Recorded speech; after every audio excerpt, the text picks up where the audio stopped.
man. You're listening to Outside the Walls. You are listening to the Outside the Walls podcast, thoughts and perspectives that go beyond the walls of the church, with writer and speaker Brandon Andress.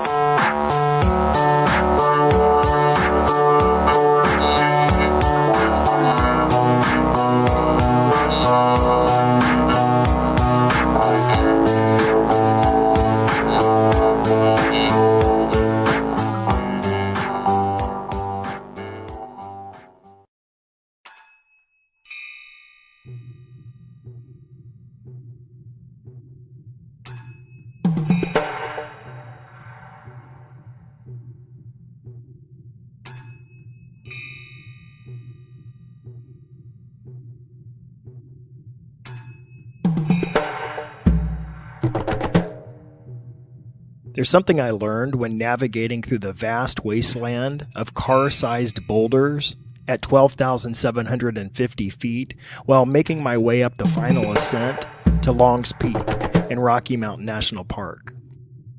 People are less than microscopic.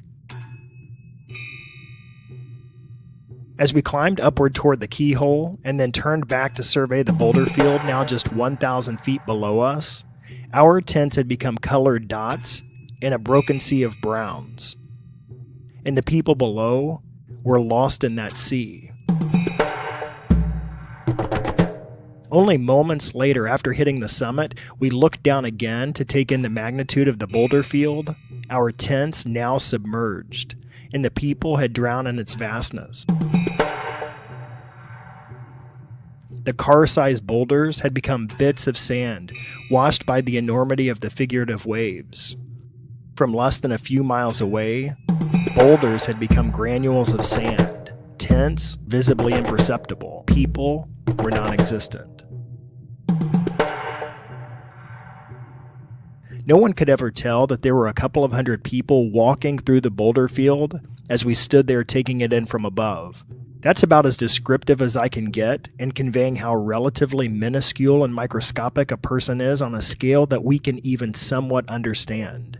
Because if you can somewhat begin to understand how insignificantly tiny we are from such a short distance on Earth, then you can really begin to appreciate our relative nothingness on a cosmic scale. Think about this for a second.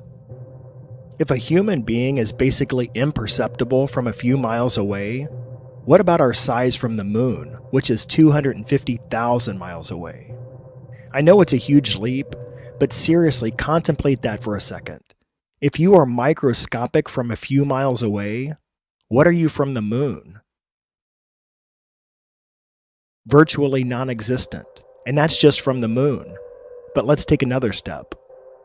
What about our size from Mars, which is 34 million miles away? Or our size from Saturn, which is 750 million miles away? Or our size from the edge of the solar system, which is 9 billion miles away? To put that distance in perspective, the Earth is theoretically no longer visible to the naked eye from the edge of our solar system. The Earth itself has become virtually non-existent. So what about the size of a human being from the closest star to our solar system, Proxima Centauri, which is 25 trillion miles away?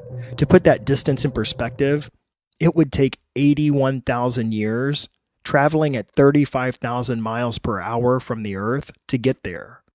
And lastly, what about the size of a human being from the edge of our expanding universe, which is estimated to be 46 billion times 5.8 trillion miles away? Can you even put your humanity into that kind of perspective? If you're microscopic from less than a few miles away and next to nothing from the moon, what are you in a universe that is 46 billion times 5.8 trillion miles to its outer edge? I hate to say it this way, but from a size perspective, we are nothing.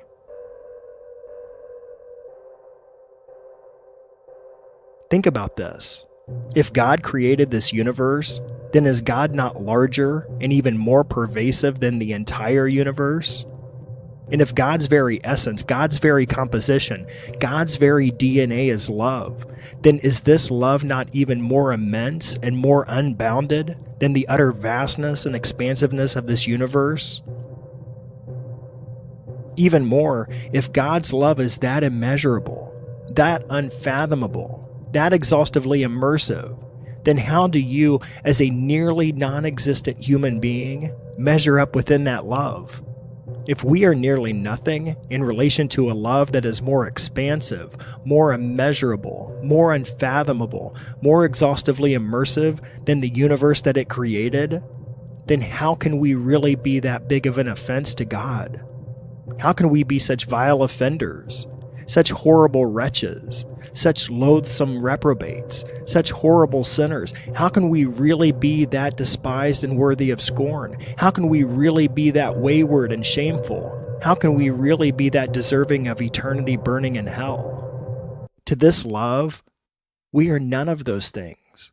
We are beloved, we are worthy, we are valuable, and this love continues to pursue every one of us. The truth is that there is no distance we can travel, no depth to which we can sink, no barrier behind which we can hide, where that love is still not with us, is still not holding us, is still not inviting us into its full embrace. If you think I've gone too far in describing where we stand in relation to this unbounded, immersive, and universal love of God, all you have to do is look at this love embodied. Because once you see the full weight and measure of this cosmically sized love poured out into a human body, you will finally begin to understand what true love looks like and how radically different it is from our limited conditional love. This is the love of God in Jesus. And the love we see in Jesus was never repulsed, shocked, or offended by another human being. It's a love that was never fearful of eating a meal with the so-called wicked. It's a love that was never afraid of hanging with prostitutes and whores. It's a love that was never fearful of elevating people who were deemed by the religious as unclean or dogs. It's a love that was always willing to see great faith in people of different religious persuasions or no religious persuasion at all. It's a love that never took a stand or needed a platform or needed to be acknowledged or recognized. It's a defiant love that always did the complete opposite of the religiously minded when they said don't embrace them, don't befriend them, don't serve them, don't eat with them, don't invite them. God's love is always with those whom the religious believe are undeserving of being embraced, befriended, served, eaten with, or invited in. It's not limited by human barriers or rules of engagement.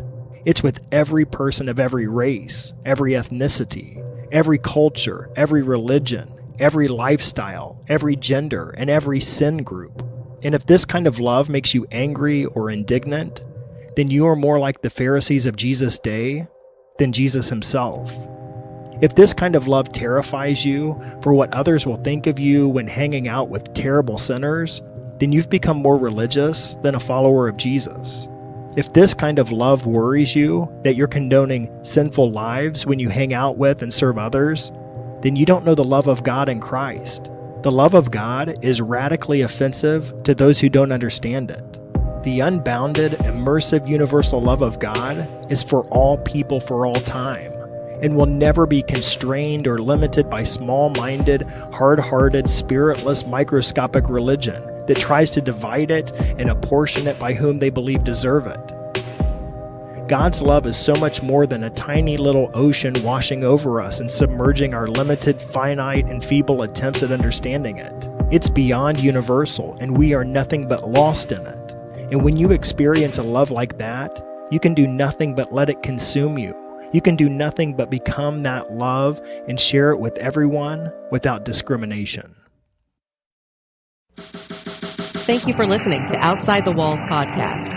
You can reach Brandon with thoughts and comments on Twitter at Brandon Andress or his website, brandonandress.com. We would love your 5-star ratings and reviews on iTunes, and please share this with a friend.